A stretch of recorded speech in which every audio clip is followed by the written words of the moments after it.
That's right, Gungduk confirmed, looking up at the door. They all gathered before the enormous gate, upon which was mounted a bull's head, the final boss of this dungeon. The giant door slowly creaked open, and slivers of light pierced the room's interior. Gungduk scanned the surroundings cautiously. Nothing. Could it be hiding somewhere? Udamduk looked ahead carefully.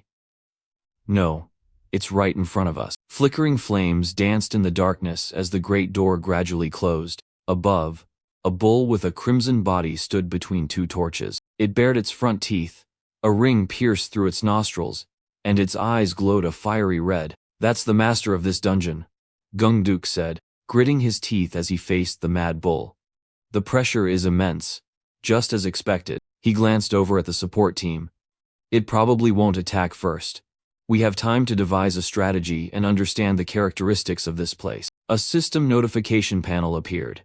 The human sacrifice of the Minotaur has begun. Select 5 offering. He read it for a moment but didn't understand. Human sacrifice? Offerings? What does this mean? On the other side, the discussion continued. The combat team will split into 2 groups. Udamduk fell into deep thought. It seems I'm the only one who can see this. Is this some kind of guide? It could be a hint for a safe passage. It's better to share this information. He approached, interrupting their discussion. Excuse me, I have a suggestion. Gungduk turned his head. We're discussing a plan. Can it wait? Udamduk, with a serious expression, persisted. This could be information related to clearing this dungeon. The older man frowned and asked, a solution? Are you sure? While the two were talking, the man in black, who had been watching the scene, clenched his fists in a fit of jealousy. He ground his teeth, his face flushed with resentment. This bastard again, taking all the credit that should have been mine. The man in black slunk away, his mind filled with schemes. This time, I won't just sit back and watch. He peeked from behind a pillar, observing the mad bull. Drawing a bow from his back, he thought arrogantly, only failures need strategies. They're too time-consuming and afraid of losing.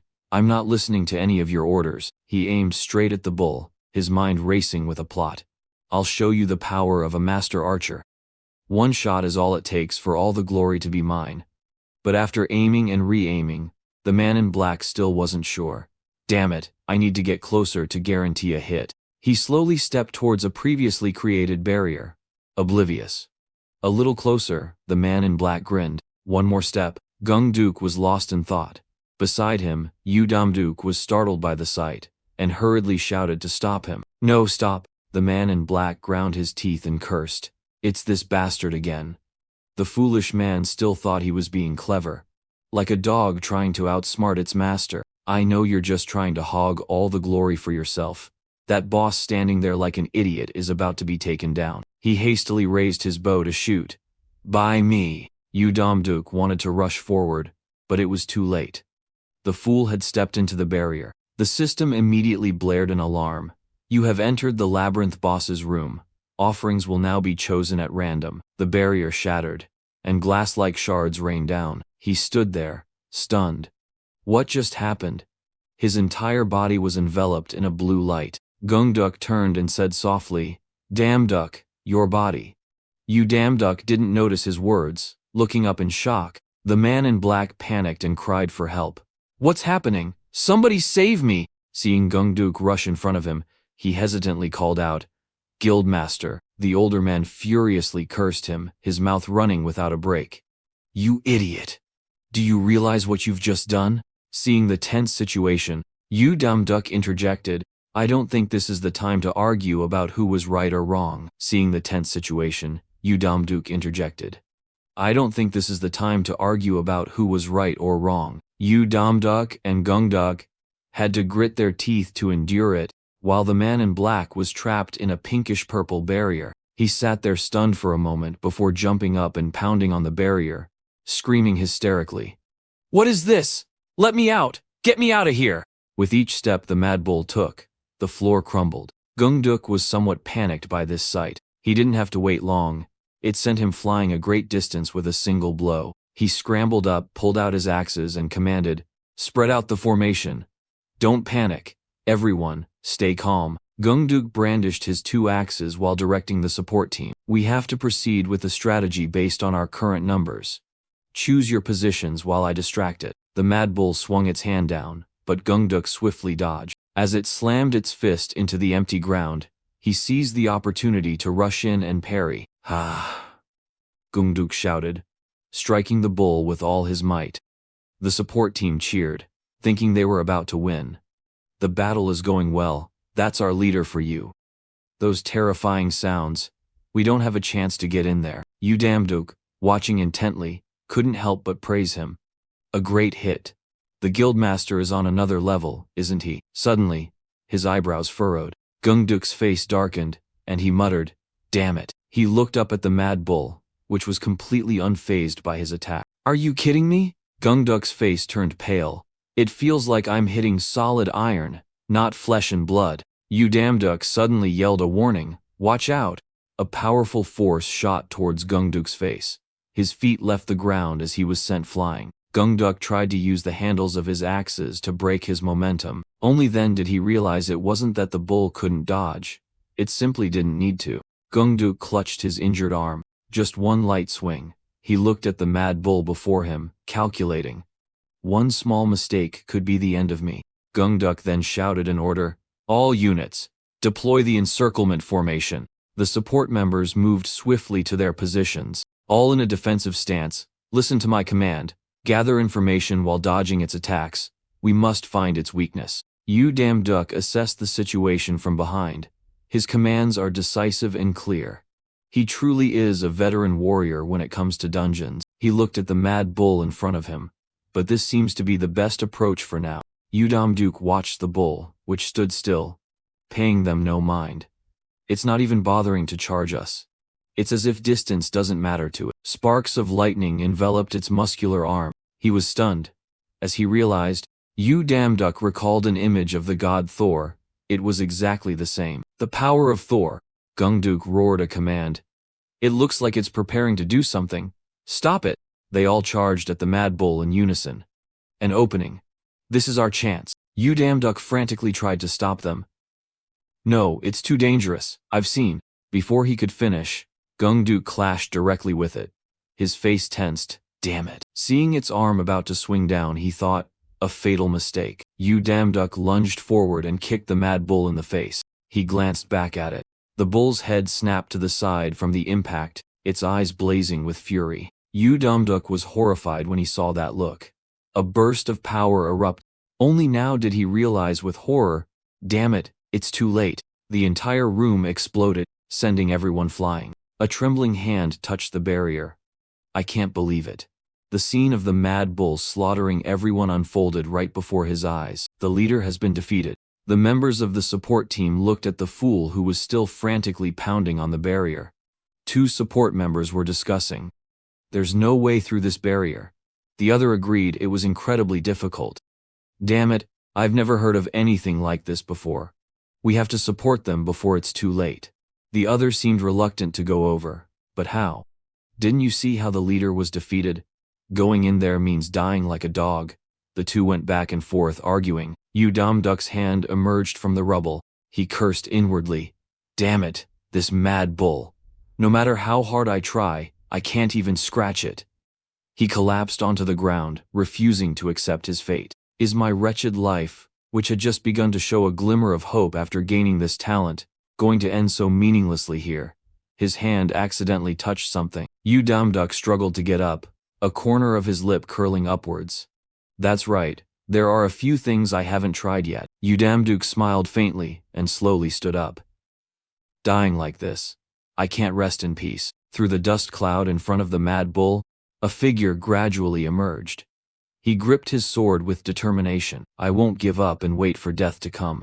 Udamduk swung his arm, creating a brilliant streak of light that looked incredibly cool.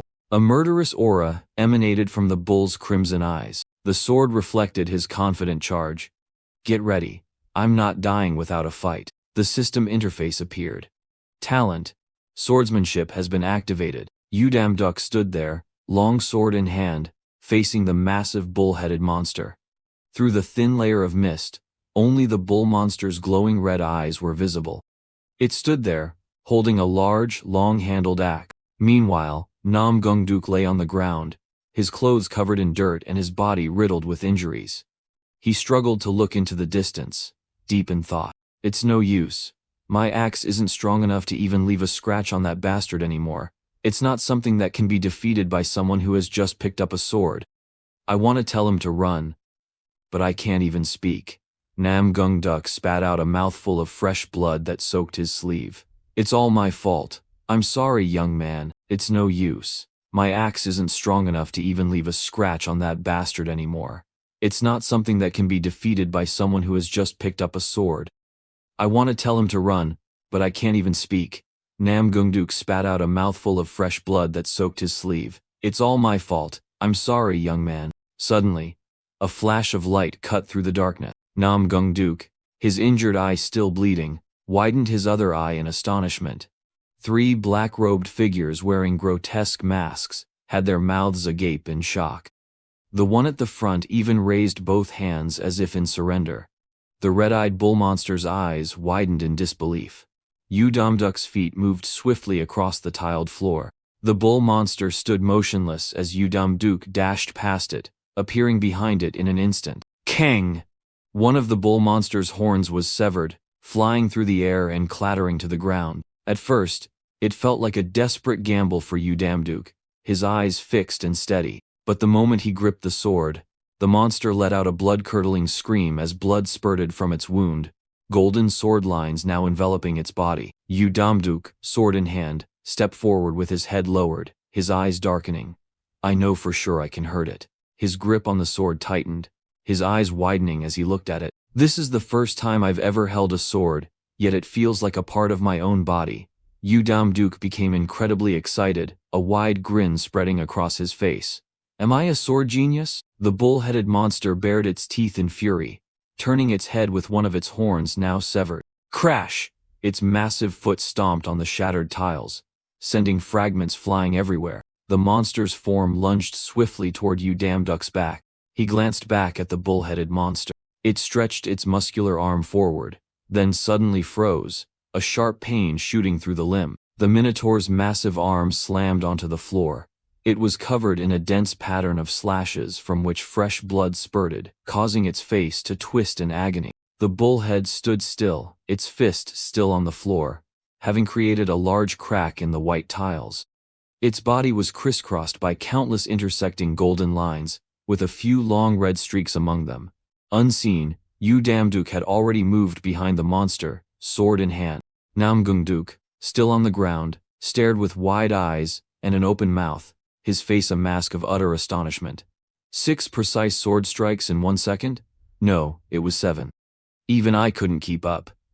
He exclaimed. Unbelievable. An image of Udamduk appeared in Nam Gung Duk's mind, holding the longsword, his eyes glowing with a formidable aura. He had no ability whatsoever, yet his swordsmanship is so masterful. Nam Gung Duk's expression grew grim. However, Udamduk stood with his knees slightly bent. In the distance stood the muscular form of the bullhead, covered in numerous wounds but still standing firm. Udamduk's sharp eyes scanned his opponent. Still too shallow, not enough damage. This bull's hide is ridiculously thick. The bull-headed monster glared back with red eyes, its teeth clenched. The white-haired, masked man clutched his head and screamed, "There's no way we can defeat that monster at this rate. We're all going to die here." Nam Gung Duk glanced disdainfully at the man waving his arms in the distance. Nonsense. The attacks he just landed are comparable to those of the strongest swordsman in Korea. Nam Gung Duk's brow furrowed deeply. He has talent. The problem is the sword. An image of the sword, chipped in several places and looking like it was about to break, appeared, its tip pointing to the ground. Udamduk raised the sword, his teeth clenched and his expression suddenly tense. It's already about to break after just a few swings. His face grew more worried. I can't use it anymore. I have to strike its vital weak point. Udamduk gripped his sword and charged forward at top speed. The bull-headed monster swung its massive fist towards him, but he deftly spun to evade the powerful blow. The fist slammed into the ground. Seizing the opportunity, Udamduk swung his longsword, aiming for the monster. He struck with all his might, his face darkening as he poured all his strength into a single slash. Innate martial arts, SS rank. After the strike, He turned to look at the monster, his face filled with shock. It didn't even budge? Duck reacted quickly, pointing the sharp tip of his sword at the monster's bright red eye. Before the bullhead could realize it, he thrust the sword with lightning speed. The monster shut its eyes in fear. Just as it did, Duck delivered a powerful kick straight to its face. Unable to defend, the monster was sent flying, blood spurting from its nose. Ha! He exhaled, expertly catching the sword as he flipped in the air, aiming for the monster's neck, intending to stab it. Talent. Swordsmanship. SS rank. A look of absolute terror appeared in the bullhead's eyes. Hey! Duck, still upside down in midair, had a look of shock and confusion. Boom! Wind swirled around them as a powerful pillar of white light shot up into the sky. The ground cracked, forming a large crater. Duck landed, kneeling on one leg to maintain his balance, clutching his longsword tightly to block the large and small rocks flying toward him. Crack! Crack! Duck's already grim face darkened further as more cracks appeared on the sword's blade. He assessed the situation with a heavy gaze. This sword has reached its limit. My martial arts are useless against it. The next blow will be my last chance. If only I could find a way to hit its weak spot. The bull-headed monster stood in the large crater, weapon in hand, casting a ferocious glare at its opponent. Duck's eyes showed surprise, but it quickly turned into a triumphant smile. The bullhead stood there, continuously launching bolts of lightning at him. He stood his ground, sword in hand, looking straight at the monster, his hair being blown about by the passing lightning. I've got away. Duck, lying nearby and also affected by the fierce battle, struggled to open one eye to watch the fight. This is the skill he used before. As if realizing something, his eyes widened in surprise. The space suddenly turned dark, and a golden light began to radiate continuously from Duck's body. Duck was utterly shocked. Is he planning to face it head-on? The atmosphere grew tense. On one side was Duck, his sword radiating a blinding golden light. On the other was the bull-headed monster, its large axe emitting a cold blue light. The sword couldn't withstand his immense power, and a few more cracks appeared, fragments flaking off one after another. Duck struggled to his feet, wiping the blood from the corner of his mouth. I have to help him. Suddenly, he froze as if remembering something. An image of Duck flashed in his mind. What if I could attack without needing to see? Duck turned to the white-haired man in the black robe, who was cowering in a corner, clutching his head in fear. Hey you! The white-haired man with the demonic mask turned to look at him. Confused, Duck smiled knowingly. I've got something interesting here in my coat. It's your time to shine. Want to give it a try? In the distance, Duck still held his sword, warily watching his front. He placed a hand on the blade, silently calculating. He raised the sword high, his eyes cold as he looked at his opponent. I have to land a fatal blow this time. On the other side, the bull-headed monster glared back, grinding its teeth. The moment their fiery, angry gazes met, the ground cracked open, creating a significant tremor that sent earth and rocks flying. Duck charged forward with his sword, surrounded by crackling lightning. The lightning struck the ground, creating small craters. Duck lunged, leaving a deep black chasm behind him dotted with brilliant golden sparks. From the opposite side, the bull-headed monster also charged, swinging its axe, leaving a long black trail filled with blue lightning in its wake. The two sides clashed. The sound of weapons colliding, and the power radiating from both sent rocks flying everywhere. Duck, with a cold gaze, swung his blade high. The bull-headed monster was struck by the powerful blow and roared in pain. After that last strike, the sword finally reached its limit and broke. Duck glanced in shock at the blade falling to the ground. The sword. He looked at the hilt remaining in his hand, which was crumbling into fragments, and at the monster's face, contorted in a scream of agony. His grip on the hilt loosened, and it fell to the ground at his feet. His face darkened. It shattered. While Duck was still stunned by the broken sword, the bull-headed monster had already gathered its strength for a counterattack. At that critical moment, a hand appeared, holding another sword high. In the distance, a familiar figure stood with an arm raised, holding the sword aloft with a provocative smile. You're finished, you mad bull! The white-haired, masked man took aim and threw the sword, shouting, "Catch it, rookie!" Yu Damduke caught the sword perfectly and stabbed it straight into the bull-headed monster before it could attack. Outside the portal gate, a crowd watched intently, anxiously awaiting news. The monster hasn't come out of the dungeon gate for 5 hours. Report to me as soon as there's anything new. Suddenly, a brown-haired man wearing a microphone turned his head as if he'd spotted something, pointing towards the gate. "Oh, someone's coming out." Yu Damduke emerged from the gate, supporting Namgungduk on his shoulder, a bright smile on his face. "There's light. We made it out." Following behind him were the black-robed men, helping each other out. As if remembering something, Yu Damduke turned to his side. "By the way, how did you know I would catch the sword thrown from behind?" Namgungduk just smiled. "I didn't. I just remembered you once said you could execute a move without knowing what was coming. If so, I figured when I threw the sword, you would sense it and catch it. I just took a gamble." Yu Damduke scratched his head with an embarrassed laugh. "Ha ha, I was almost turned into a skewer, but thank you, anyway." Namgungduk shook his head, disagreeing. "No." Yu Damduke looked at him in surprise. Namgungduk turned his head to look at him. "You were the one who saved all of us." The men in black robes with demonic masks, along with Namgungduk, surrounded him. He stood in the middle, smiling brightly, looking at Yu Damduke, who was still standing there dumbfounded. "What are you doing?" Yu Damduke was startled, looking at the large crowd below. A hand gently placed itself on Yu Damduke's shoulder, pushing him forward. "What are you doing?" Yu Damduke was startled, looking at the large crowd below. Namgungduk stood with his arms crossed.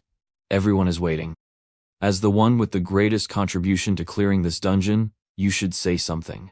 Yu Damduke's face was full of surprise. "Looking at me?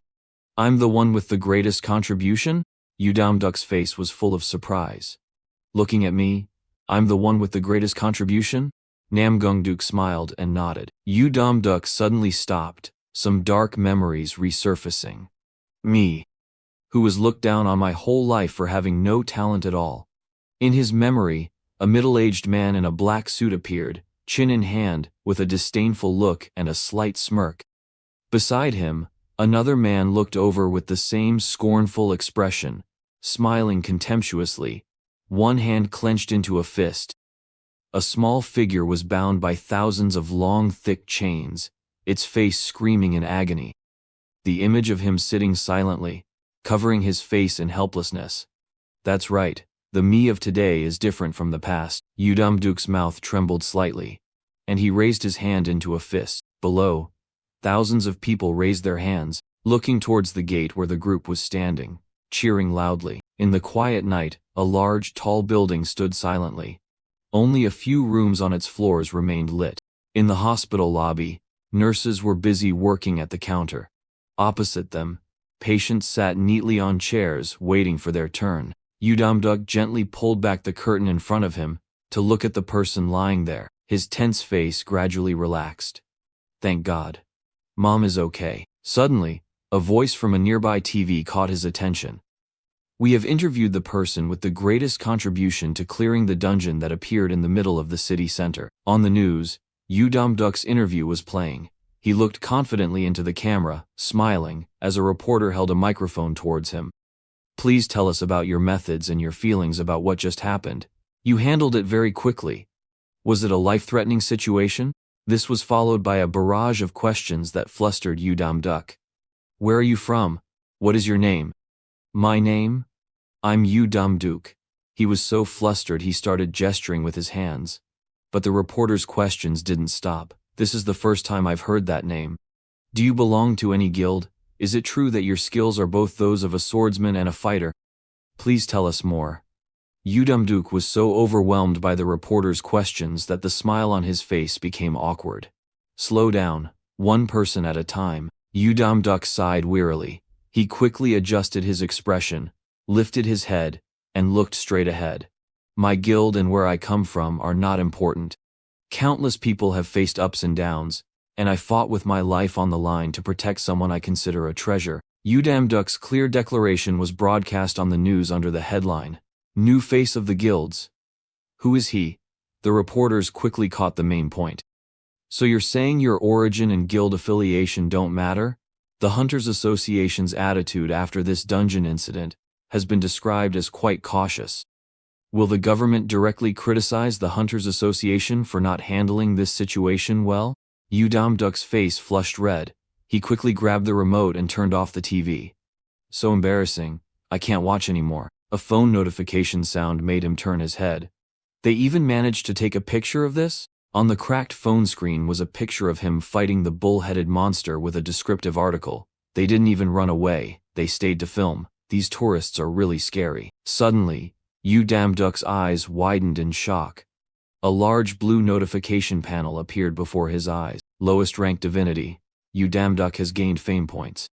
Divinity power has exceeded 100. What? Udamduk raised a hand to his chin, thinking. Divinity power? Isn't that the standard criterion on the written part of the recruitment test? That's right. It was. Another notification panel appeared. You have surpassed 1,000 divinity power.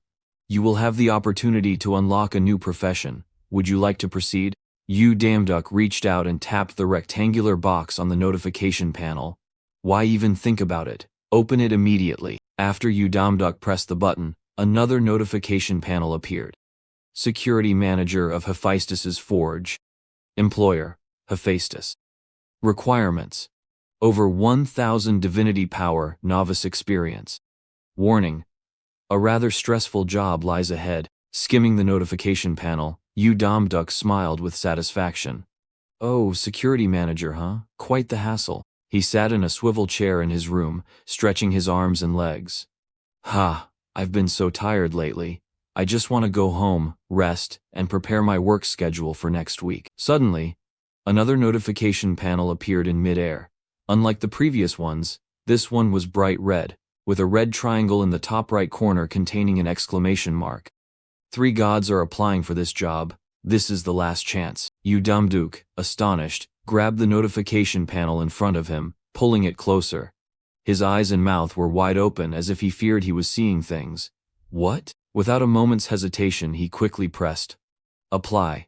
No way, this simple job will be mine. A beam of blue light shot out from a room in the massive high-rise building, streaking across the dark night sky. A series of piercing screams echoed through the space. Udamduk lay on the cracked ground amidst flying debris and a cloud of dust. His face was full of dissatisfaction as he placed a hand on his chest. Couldn't they have given someone a gentler landing? After his moment of complaint, Udamduk finally observed his surroundings. In front of him was a hall with many large stone pillars and small torches. High above, a ball of fire hovered in the air. Firebirds appeared from nowhere, gathering on the fireball suspended in the middle of the hall. I think I've come to the right place. This is Hephaestus's forge. Udamduk wiped the beads of sweat rolling down his face. Damn, it's hot. Wiping his sweat, he grimaced and complained. It's like a sauna in here. Couldn't Hephaestus afford an air conditioner? Suddenly, a large arm wrapped around Udamduk's neck from behind with a cheerful tone. Are you the new guy? Hearing the voice from behind, Udamduk cautiously glanced at the person. Seeing his reaction, the person greeted him. A pleasure to meet you. I am Hephaestus, the master of this forge. Tensing up, Udamduk broke free from Hephaestus's embrace, took a few steps back, and bowed deeply and respectfully. It is a pleasure to meet you, sir. I am Udamduk, an applicant for the security manager position. Hephaestus stood with his arms crossed. After witnessing this scene, he burst out laughing. Ha ha ha, what's this? Is this how humans greet each other? A cold sweat broke out on Udamduk, his eyes wide with fear. I'm screwed. I wonder if he heard me. Did he hear me? He probably heard me. What do I do now? I should have greeted him properly from the start. Hephaestus smiled, rubbing his chin as he assessed the person before him. Hephaestus spoke in a measured tone. He had a friendly smile, a large and sturdy build, and his bronze skin added to his majestic presence. The god of smithing. Udamduk jumped as Hephaestus suddenly spoke. Mountain god, did your love for humanity lead you to fight in Thor's dungeon without fear of danger? Udamduk stammered. Ah. That. Hephaestus laughed heartily. Ha ha. No wonder that hothead Thor took a liking to you. You've got guts. You damn duck scratched his head, his face full of embarrassment. Thank heavens, maybe he didn't hear what I said clearly. Before he could even breathe a sigh of relief, Hephaestus's next sentence struck fear into him. Daring to tell me to install an air conditioner in my forge. That takes guts too, doesn't it? He bowed a full 90 degrees in sincere apology. I am truly sorry. Hephaestus paid him no mind, turning to walk away. That's enough of that. Now, let me explain your job. Udamduck's face darkened as he did a headstand on the ground in shame. Hephaestus raised a hand, summoning a horn into the air. It was as large as a forearm, wide at the bell and tapering to a mouthpiece, curved like a buffalo's horn. It's simpler to understand if you see it for yourself. We need to meet them first. He brought the horn to his lips. This might get a little loud. Hephaestus took a deep breath, puffed out his cheeks, and blew with all his might. The blaring sound of the horn made Udamduck clamp his hands over his ears, his expression darkening in annoyance as he shouted, "Thump, thump, thump." A series of footsteps echoed as 3 figures rushed in from outside. Upon entering the hall, the 3 of them knelt on one knee before Hephaestus in reverence. "We have arrived, Lord Hephaestus." He stopped blowing the horn and looked down at the 3 people kneeling on the ground. Hephaestus placed a hand on the shoulder of Udamduck, who was standing beside him. "This is the god who will be serving as manager for today. Let's have a round of applause for him." A series of claps rang out. "Yes, welcome. We always follow your orders." Udamduck scratched his head and smiled. "Ah, yes, thank you. I'm not used to working in a forge, but I'll do my best to get accustomed." Hephaestus laughed loudly. No need for modesty or anything. A new guy can do this job just fine. Udamduck happily played along. "Yes, I hope so." Suddenly, Hephaestus leaned close to Udamduck's ear, covering his mouth as he whispered, "Those guys are skilled, but a bit difficult to manage. Their work attitude is also problematic. You know, there might be arguments and fights while working." His whisper made Udamduck picture a small golden-furred dog viciously baring its fang. "Is that so?" Hephaestus recalled a time when he was busy carrying a stone pillar. When he returned, he was shocked to find that the necklace on his table had disappeared. "The pendant I prepared as a gift for Freya last week. For some reason, it was gone when I came back from work. You should pay attention to this." Freya, the goddess of love and beauty. Udamduck was surprised. "Oh, someone stole something intended for Lady Freya?" Hephaestus held his forehead in frustration. "That whole affair has given me a huge headache." A man with jet black hair and a beard knelt on the ground with his eyes closed. They seem rather strange." Hephaestus gathered his things and put them in a cloth bag. "I'm going to take a day off to climb Mount Olympus. I don't expect you to get too much done today, but just in case, let me give you this." He tossed something wrapped in gray cloth toward him. A blue notification panel appeared, showing a wooden club, thick at the head and tapering towards the handle. Club of Heracles. A club made from the trunk of an olive tree. A replica of the club Heracles used to defeat the Nemean lion. Abilities. Excellent at concealing identity. 0.10% chance to inflict a stun effect with attacks on living entities. Udamduck was amazed. "Holy crap. This club is insane." Hephaestus smirked and raised his hand to summon a portal. As the portal gradually grew larger, Hephaestus waved goodbye and slowly stepped inside. "Take good care of my forge, mountain god." The portal gradually closed, and a blinding golden light forced Udamduck to shield his eyes. "Wait, you haven't told me what my mission is. Are you just leaving me here alone to fend for myself? What am I supposed to do now?" Hephaestus's knowing laugh echoed. "Why do you care?" A chill ran down Udamduck's spine. In the darkness behind him, 3 demonic faces with sharp, bared teeth stared at him as if they wanted to eat him alive. Hephaestus's voice echoed in his head again. "Everything will be fine as long as you're stronger than them. They're just a bunch of weaklings, so be confident." The door closed, and Hephaestus's figure vanished. The room returned to normal. Udamduck stood frozen to the spot. Behind him, a hand holding a hammer approached. Sweat streamed down Udamduck's face as his lips curled into a forced smile. His eyes flickered with anxiety, despite his attempt to appear confident. "Haha, haven't we already greeted each other?" The middle-aged man opposite him had a face etched with ferocious features.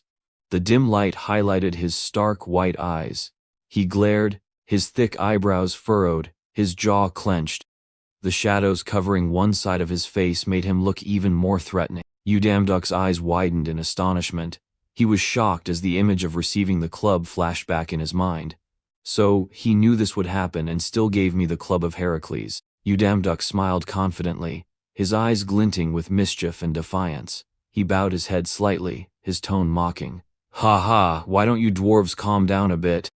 His expression was clearly provocative, his lips smirking in the red light, as if reflecting the energy surging around his body. He leaned forward, ready for action, his face a mixture of confidence and playful determination. "I just got a top-tier weapon." Udamduk stood up straight, his right hand firmly gripping the large wooden club that radiated a powerful aura. "I might accidentally hurt you."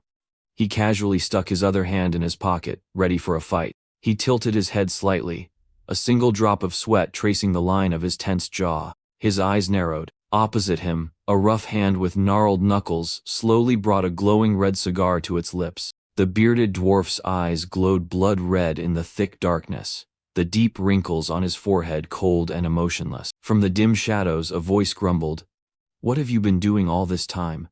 The shift ended long ago." Another voice rang out, "Don't be so grumpy, stay a little longer. I'll split the money with you once I sell this." Hearing the conversation, Udamduk slowly opened his eyes. "What's going on? I'm still alive." In his blurry vision, Udamduk saw two burly men standing opposite each other, their forms silhouetted by a faint light from behind.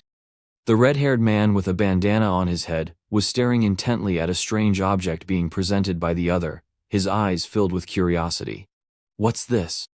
The man opposite him, with a thick beard and bulging muscles, replied, "This is an item made by the god Hephaestus." Both of their eyes lit up, the air around them tense with anticipation. The black-bearded one continued, "I heard this was originally a necklace for the goddess Freya. We'll be rich if we can sell this prize." Beads of sweat formed on Amuk's forehead, and flashes of fury appeared in his eyes as he gritted his teeth. "Urk! These bastards!" His hands were tied tightly behind him to a pillar. The tight ropes made his wrists red and raw. He sat on the floor, his back against the pillar, his eyes scanning the room. The two men approached and stood before him, their eyes full of suspicion. The bald, heavily bearded man frowned. "What's with this kid?" "He woke up sooner than we expected." The red-haired man with the bandana leaned in and whispered cautiously, "That tranquilizer gun was pretty strong. You don't think this idiot is a god too, do you?" They looked at each other, filled with doubt. Amuk, still tightly bound, leaned forward slightly. "You people are truly audacious." The two men opposite him froze instantly, their gaze fixed on him, their expressions slowly changing.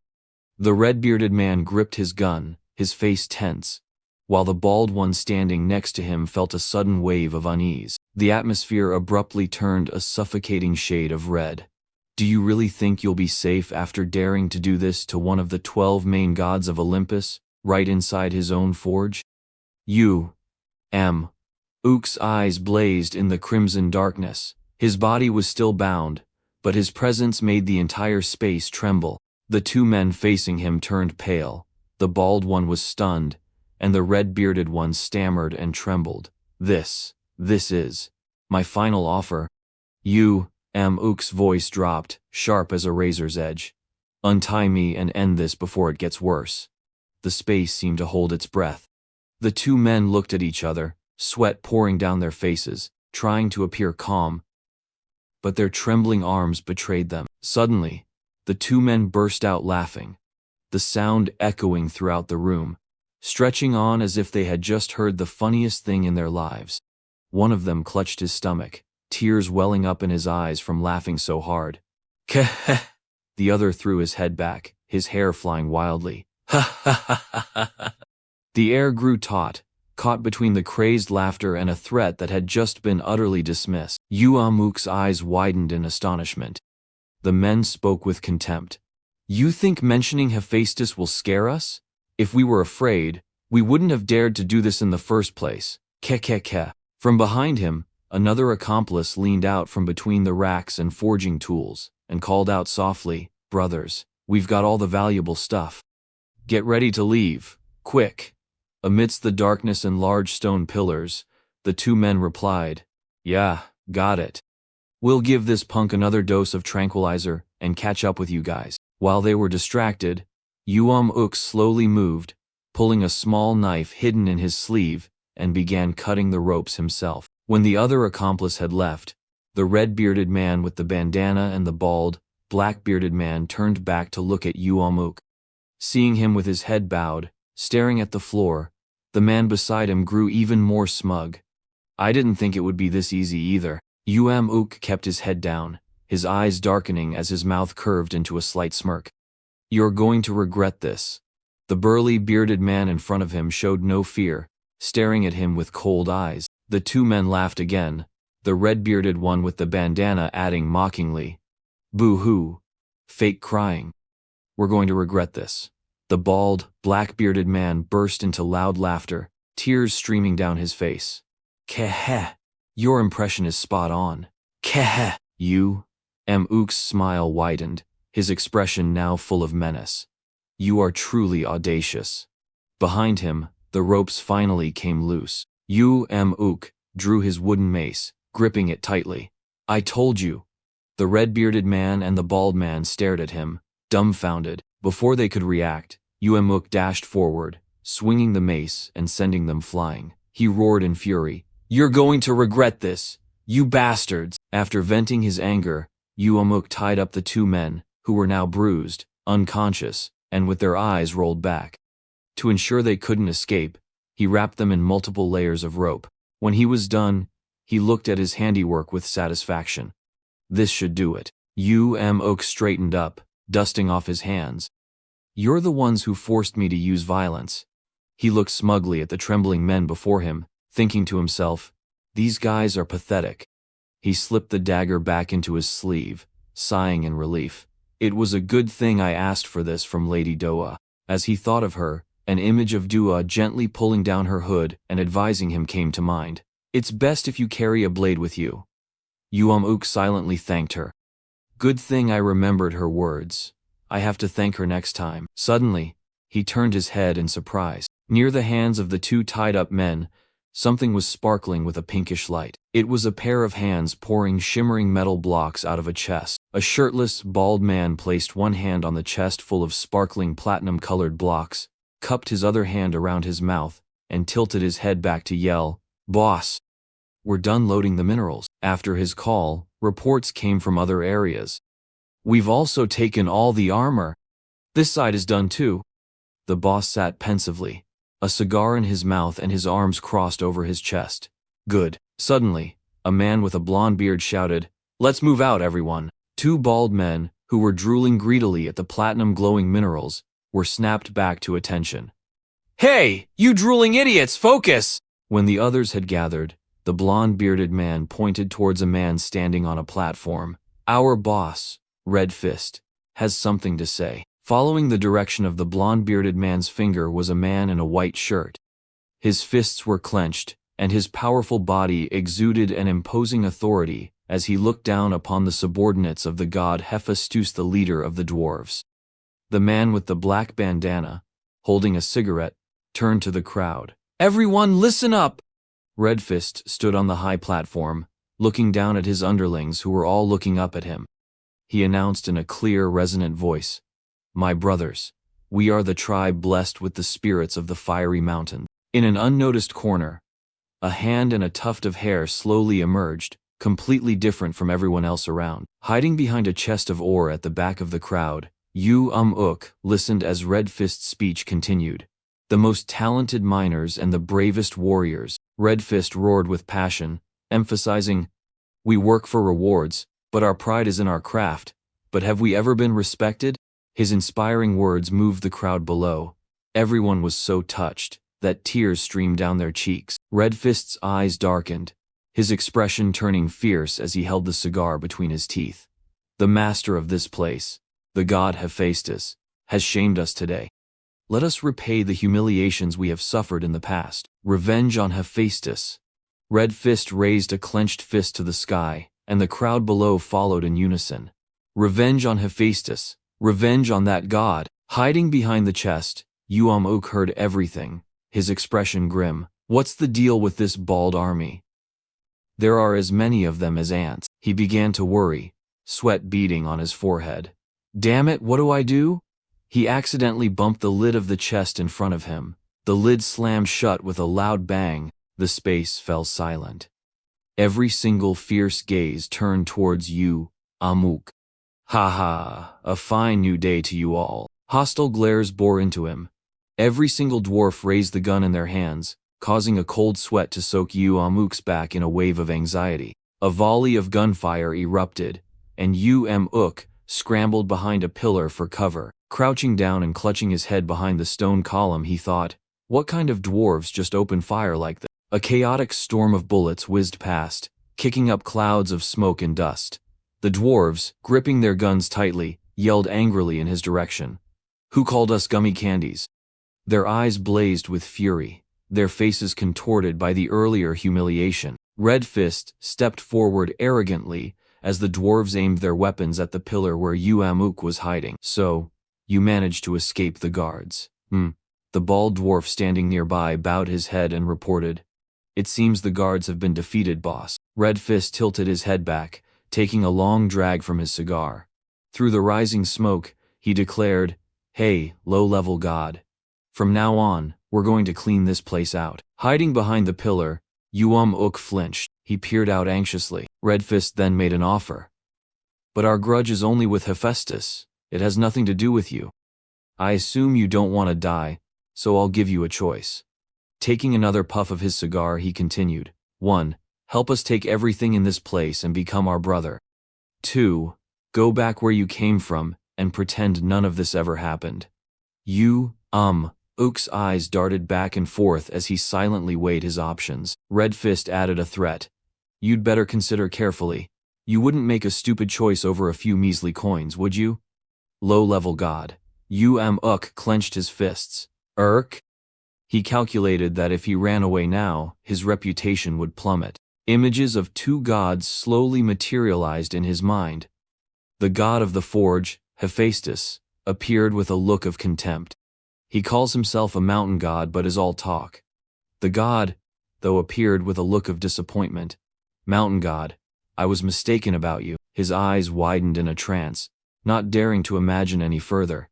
Uk bit his lip anxiously. Then I'll never find work again. That can't happen. I worked so hard to get these powers. No, before that, Hephaestus will kill me if he finds his entire forge has been robbed.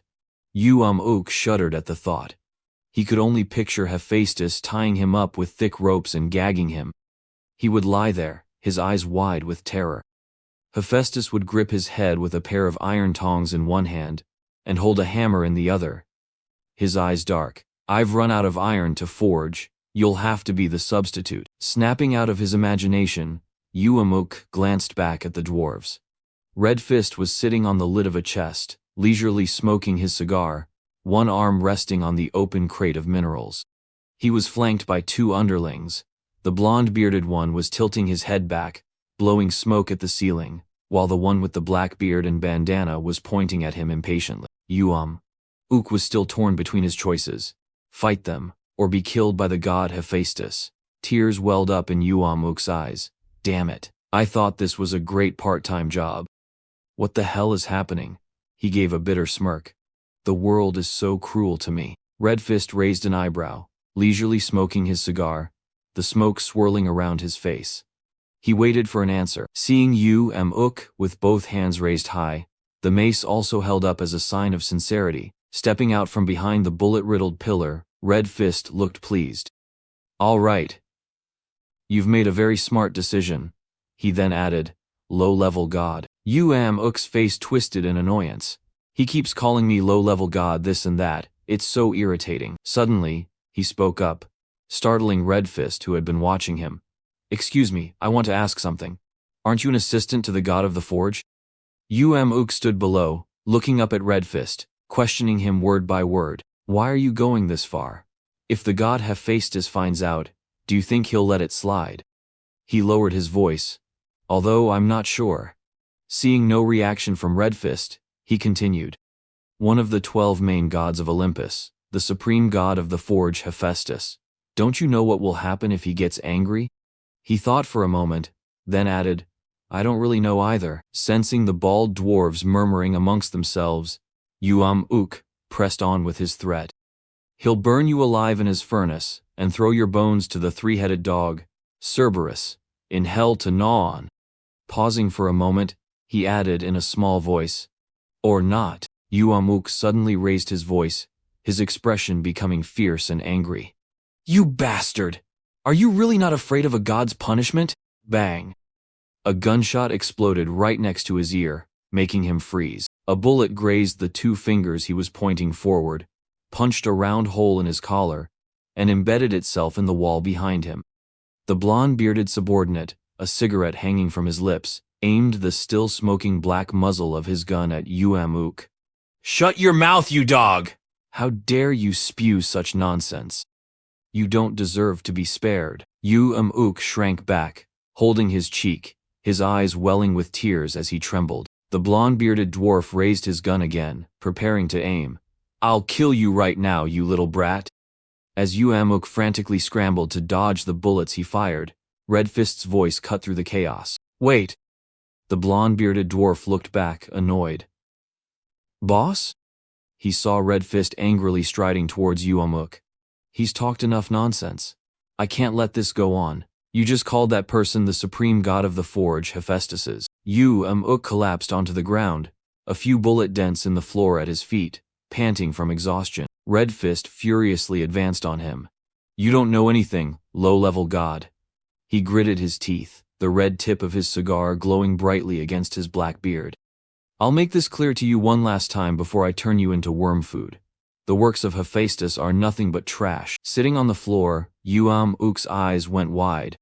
He looked up in astonishment, as if he couldn't believe what he was hearing, and unconsciously repeated the words, the god Hephaestus is trash? The god Hephaestus is trash? Ook asked, surprised. That's right, Redfist affirmed. Although, he's better suited to being a thief. Memories flooded back as Redfist began his story. One day, he came to the place where we lived and said this. At that time, a shirtless Redfist was admiring a sword he had just finished making. Hephaestus walked up and praised it. That's a fantastic sword. Hephaestus gave a thumbs up with a bright smile. How would you like to work with me? I'll provide everything you need. The memory ended. Redfist's voice was filled with indignation. After following that despicable bastard and coming here, he turned us into slaves. Ook's mouth fell open in surprise. Slaves? Hephaestus turned you into slaves? An image of Hephaestus diligently forging iron appeared. He paid us a full salary. We worked 6 hours a day, 5 days a week. In our free time we could do whatever we wanted. Ook was stunned. Huh? In Redfist's memory, he was sitting leisurely, smoking a cigar, while 2 of his subordinates played cards. The black-bearded dwarf with the bandana laughed loudly, showing his hand provocatively. Royal flush! The blonde-bearded dwarf looked unconvinced. I'll grab my gun, shut your mouth or I'll kick your ass. Redfist's voice was full of resentment. In that perfect life where everything was provided for, we never realized that our passionate artisan souls were being torn apart. Redfist raised his arms and shouted amidst the glittering piles of gold and jewels, his face a mask of fury. If it weren't for those wasted years, all the glory and fame would have belonged to us, the dwarves. This was definitely a scheme by that despicable bastard Hephaestus. What else would you call him but a thief? Ook had a skeptical look on his face, his head full of question marks, completely clueless as to what the dwarf was talking about. With the cigar between his lips, the embers flared, reflecting in Redfist's sharp eyes. He rested his head on his hands. By the time I realized what was happening, there wasn't a single dwarf left in this forge who still cared about the spirit of craftsmanship. Snapping out of the memory, Redfist stood among his gun-wielding dwarves, his presence overwhelming under the crimson light, his face filled with determination. The only thing left for us is the thirst for revenge against that bastard. Uk lowered his face, his eyes hidden in shadow, and forced a smile. All right, I understand what you mean. He truly is trash. Red Fist raised an eyebrow, looking skeptical. What? Uk's eyes turned sharp as he repeated. Someone who wants to destroy everything out of jealousy for the achievements of those better than him. That's a rottenness that goes deep into his very character. Red Fist's face was a mixture of shock and displeasure, dark and ugly. He held out a hand, biting down on the cigar in his mouth. Are you done talking? Stop. Uk held up a hand. Ahead of him, the armed dwarves were advancing. When they paused, he gave a reassuring smile. Just hear me out. This is what outsiders will think when they hear about this. Stop. Uk held up a hand. Ahead of him, the armed dwarves were advancing. When they paused, he gave a reassuring smile. Just hear me out. This is what outsiders will think when they hear about this. Red Fist froze. Uk continued. If you just leave like this now, you'll only be thieves in their eyes. Can the dwarven race, the race of great master craftsmen and proud warriors, bear such a stain on its name? Red Fist's eyes suddenly lit up. Great master craftsmen, proud warriors. Uk pressed on, raising his mace high. There is another way for you to get revenge on Hephaestus. One of the weapons he made just so happens to be in my hands, and I am just a lone warrior. The dwarves and Red Fist all stood frozen, as if in thought. Seizing the opportunity, he added a taunt. If you call yourselves master craftsmen or proud warriors, then why don't you put down those toys and fight me with real weapons, forged by your own hands? Seeing Red Fist begin to hesitate, Uk smirked. Defeating a warrior who uses one of Hephaestus's weapons. Isn't that the proper way to make Hephaestus pay? Otherwise, you can always just accept that Hephaestus is better and run away from here. The blonde-bearded dwarf's eyes narrowed, his gaze sharp and furious. He yelled venomously, You damn dog! You're about to die, and you still dare to play tricks? The dwarf next to him drew his gun and aimed it at Uk. He's not worth it, boss. Uk backed away fearfully, on high alert, his mouth open in a startled gasp. He waved his hands frantically, tears in his eyes. Why is it like this? Red Fist's face was black with rage, only his smoldering red eyes and the burning tip of his cigar visible. Is this great Red Fist going to run away? The blonde-bearded dwarf quickly tried to stop him. Boss! Red Fist stood there, the burning cigar in his mouth, his face set with determination. You've got a silver tongue, low-level god. Uk was so happy he could cry. He took the bait. The formidable silhouette of Red Fist stood out. Fine, I will fight you, but you have to take responsibility for calling yourself a warrior. Red Fist tightened his grip on a large, heavy sledgehammer. If you can't last long enough for me to prove that our weapons are better. Uk looked up, his eyes filled with apprehension. Then for the insolent words you just spoke, suggesting that we dwarves would run away. Red Fist's eyes were cold and furious. He tightened his grip on the massive hammer in his hands, standing in a ready stance. I will grind your bones to dust. He stomped on the ground, creating an indentation. Red Fist raised the hammer high, his movement decisive and powerful. His body moved like a mountain gliding forward. The swing of the hammer tore through the air, creating sharp shockwaves that rushed toward Uk. Red Fist bellowed a furious challenge. If you're so good, then block this. Uk's eyes widened, his face tense and wary, his pupils contracting from the pressure of the attack. With all his might, he brought the hammer down. Under the brilliant light of the attack, Uk used his mace to propel himself out of the way amidst a cloud of dust. A look of bewilderment appeared on his face, his eyes wide and stunned. He's insane. Sweat streamed down his forehead. A moment later, he whipped his head around, his expression turning to one of shock, as he saw the large pillar behind him had been shattered. Seeing his reaction, Red Fist looked smug. You look surprised. He lifted his foot and stomped it hard on the stone floor, sending dust flying everywhere. What's wrong? Did you really think you'd have a chance if we put down our guns? Red Fist raised his hammer and stood tall. The the light casting his long, imposing shadow across the ground. Huh? You low-class god? But it's true that I have a chance.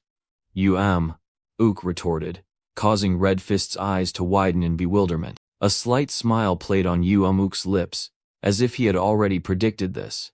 Don't be so surprised. He swung his mace and dashed towards Red Fist, a demonic smile on his face. Shichquine stood stunned, his hammer raised.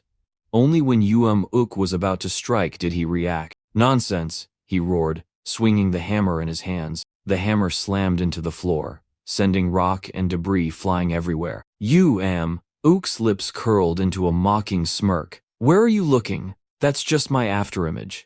Suddenly, he appeared behind Red Fist, raising his mace to strike down. The dwarf reacted quickly, swinging his hammer to intercept. Once again, Red Fist hit nothing but air, as Ook appeared below him, poised to attack. Red Fist spotted him and frowned.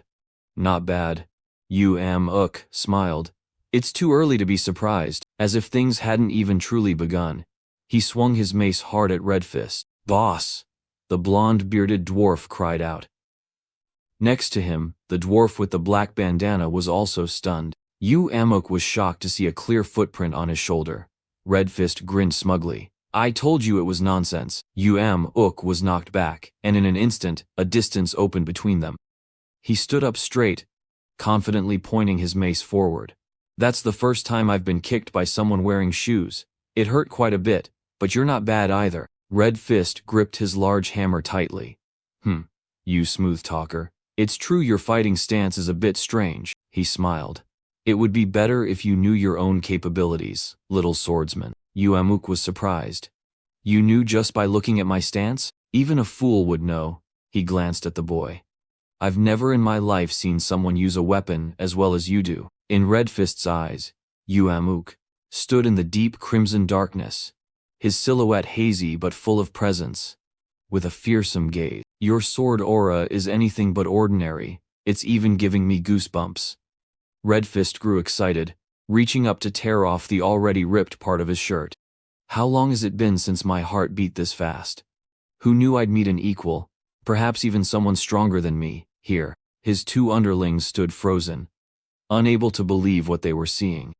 The blonde-bearded dwarf was astonished. No way. The one with the black bandana added, That bastard is as strong as the boss? Ook's eyes widened in surprise. Red Fist's voice rang out, I sincerely apologize for calling you a low-level god and for underestimating you. His words became formal. In return, to show my respect for your strength.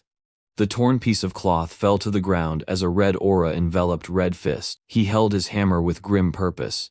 I will use my full power. Without a hint of fear, Ook beckoned him. Bring it on. Red Fist charged, hammer in hand, dust kicking up behind his feet. The boy stood his ground, holding his mace at the ready. Red Fist swung the hammer high and brought it down on Ook. His expression unchanging, he gripped his mace tightly, awaiting the blow. The weapons clashed with a deafening sound. Red Fist grimaced, gritting his teeth and pushing with all his might. Ook remained calm and steady, parrying the blow. He tilted his mace to deflect Red Fist's hammer, then leaped high into the air, his eyes sharp as he spun around to strike down at Red Fist's shoulder. The dwarf was stunned for a moment before quickly counterattacking, swinging his hammer towards Ook. Their weapons met again. Face to face, their gazes sparked, and excited smiles spread across their faces. The watching dwarves roared with excitement. Is this a battle between the strongest? The blonde-bearded dwarf's eyes were wide. My heart is beating like crazy. The black-bearded dwarf's mouth hung open. It's like. The two of them said in unison. A clash of souls. The intense battle sent sparks flying in all directions. As Ook and Red Fist faced off, weapons in hand, Red Fist's eyes widened. The sounds of the forge, the emotional charge, the vibrations in the air. The blonde-bearded dwarf had tears in his eyes. The roar of metal, the image of a hammer striking iron until it sparked the familiar sounds of the forge filled the air. Flames. Flames from his hammer. Ah! Ook yelled, a fire enveloping him. It's as if our very souls are being set ablaze. Red Fist's two underlings exclaimed one after another. Red Fist smiled with satisfaction. It's like the soul of a smith. Amuk's words echoed in Red Fist's mind. Someone who wants to destroy everything out of jealousy for the achievements of those more talented than him. That's a rottenness that goes deep into his very character. I couldn't refute it. Because it's always easier to blame the talent of others than to accept your own shortcomings. On the day he received the invitation from Hephaestus, Hephaestus excitedly pushed open the doors. This is the forge where you will work. Standing before him was the dwarf with the black bandana, next to him was Red Fist, and beside him, the blonde-bearded dwarf.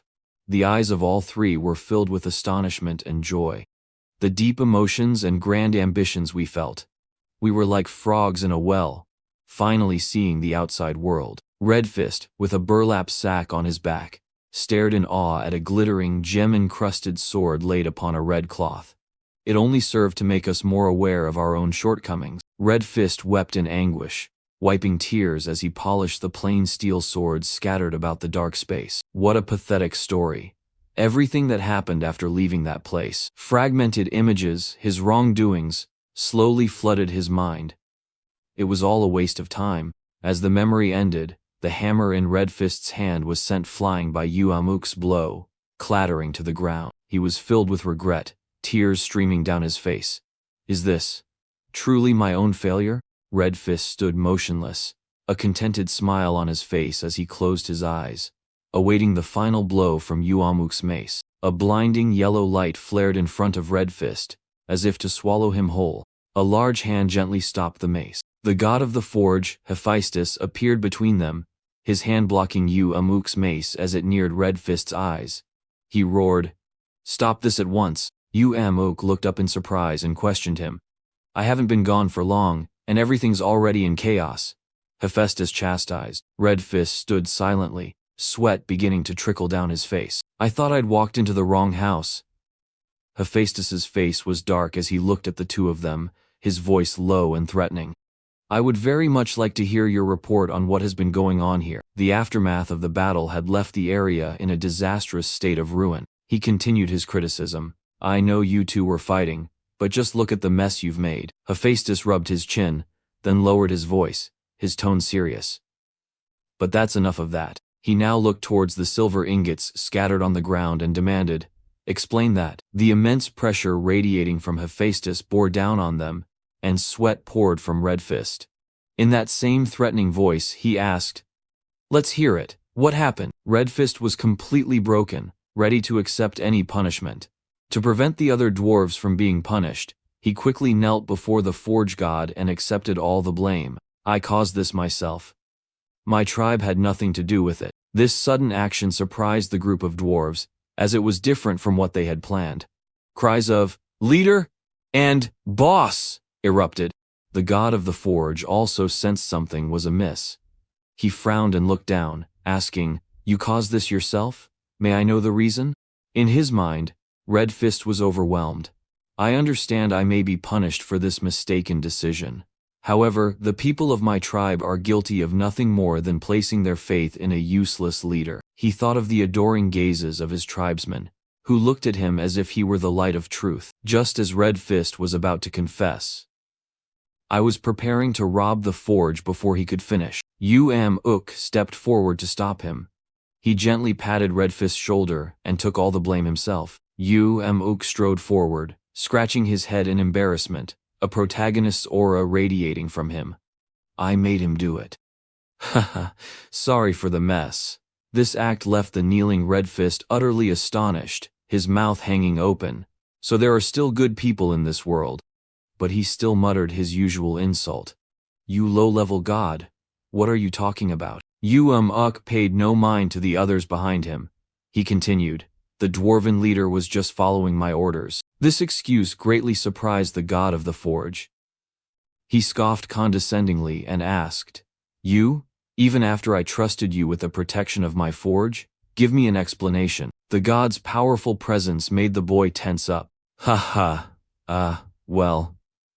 With the superpower of a protagonist, Amuk pulled a sparkling necklace out of nowhere. He then began to negotiate.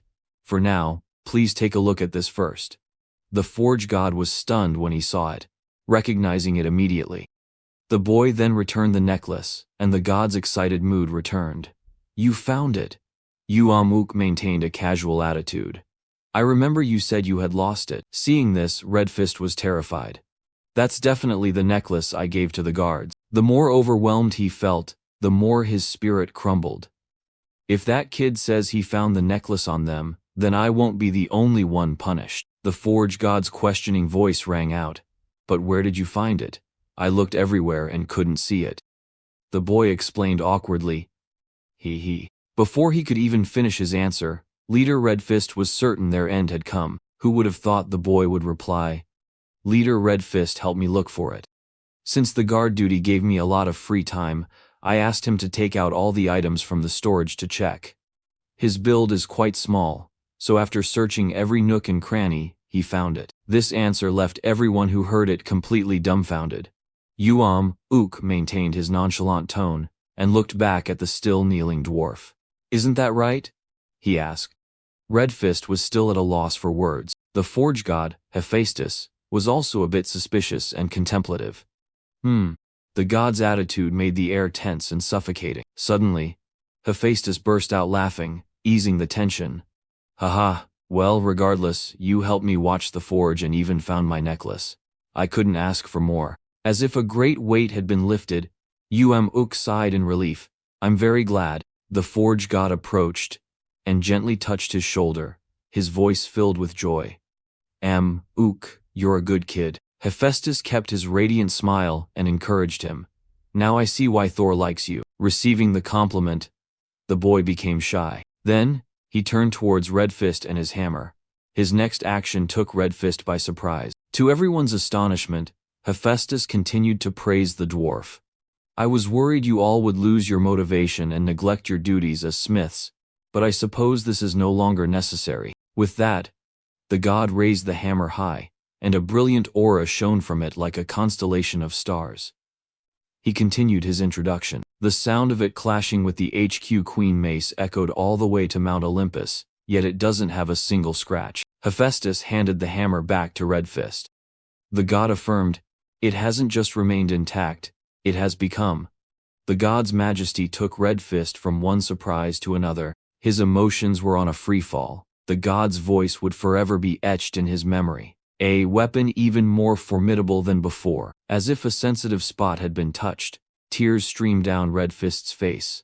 His eyes glistened as he looked at Hephaestus. He heard the god's offer.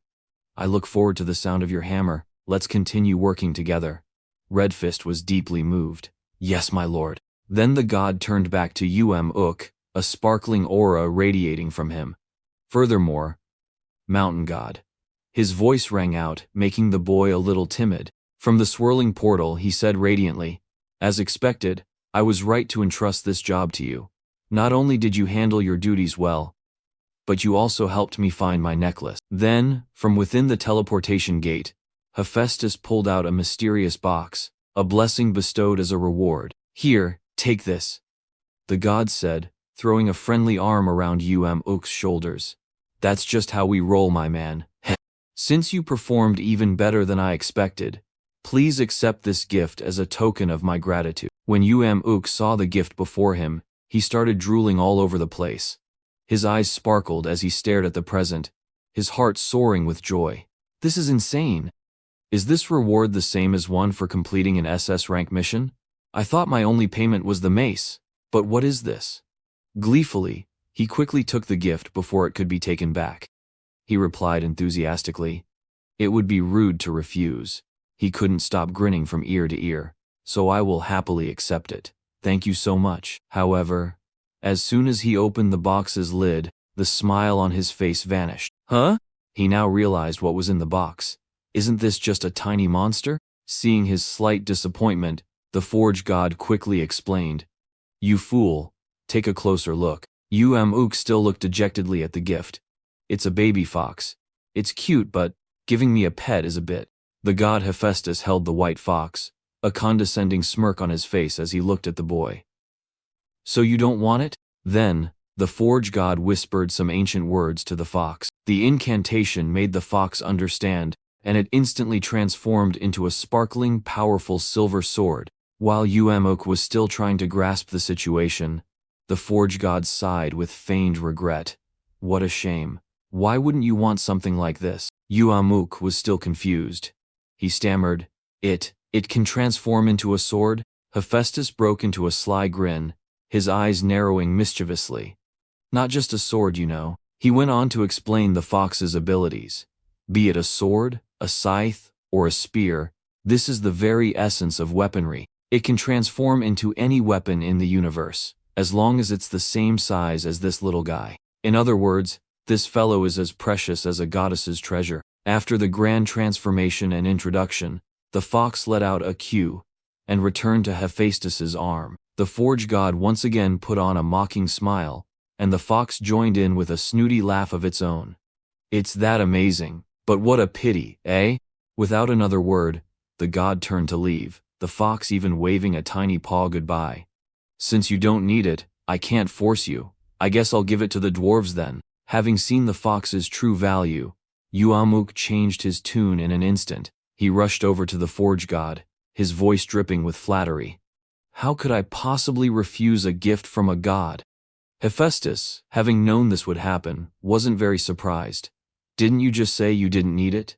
Changed your mind already? At this point, Uamuk's brain started spinning again as he fabricated a new reason. Not at all. I only refused once out of politeness, my lord. With that, he quickly knelt down and started petting the fox's head to win it over. I will take very good care of it. He gently picked up the fox and gazed at it. Heh, you're so beautiful.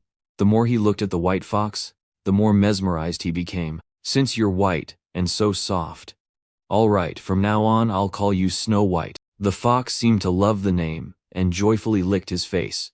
Haha, you like it, don't you? Suddenly, the forge god reached out a hand and cast a spell on the fox. Oh, treasure of the moon goddess Selene, I transfer the ownership of this moon fox to you. After the incantation, Uamuk saw the fox return to his side. He asked the god, did it work? The god replied cheerfully, of course, it now belongs to you, and I'll give you the items I left in the warehouse. With everything settled, the forge god smiled brightly and said his goodbyes. I have other things to do, so let's part ways here. He added a careful warning. Be careful on your way back. Uamuk beamed with joy. Thank you for your concern, my lord. A little while later, after gathering the items he wanted, the forge god opened a portal for Uamuk to return. Just then, Red Fist approached and called out to him. Good, you haven't left yet. His heart was full of questions. I want an explanation. Why did you help us? You knew we intended to eliminate you if you got in our way. You were clearly a disposable pawn, so why? The boy paid no mind to the pleading tone. I know, right? He replied. As a memory of his own past flashed through his mind, I see a bit of myself in you, the me of the past and all of you. The unexpected answer surprised even Red Fist. We're alike? That's the only reason? Uamuk didn't linger long. He stepped towards the portal. If there's anything you want, rest assured, I'm not asking for anything in return. He paused and turned his head back to look at Red Fist. After all, don't we live by helping one another? And if it were Lord Hephaestus, he probably knew from the very beginning. He just chose to let it go. With his final words spoken, he stepped through the teleportation gate. So, farewell, I'm off. At that moment, the name, Uamuk, was forever etched in Red Fist's memory. He's gone. The old dwarf bowed deeply, a gesture of profound respect. On behalf of my entire tribe, I thank you. Although the stain on our clan's name cannot be washed away, I hope that one day, I can erase it by repaying this kindness. Once again, thank you sincerely. Afterwards, under the forge god's guidance, they all cheerfully returned to work, filled with renewed passion. Now, we'll work through the night. Don't stop hammering. Turn up the heat. The scene changes to the bustling streets of Earth, where towering skyscrapers glittered with brilliant light. Uamuk was dragging a heavy sack. The place he was headed was the hunter's department store. He exclaimed excitedly, "Time to make some cash."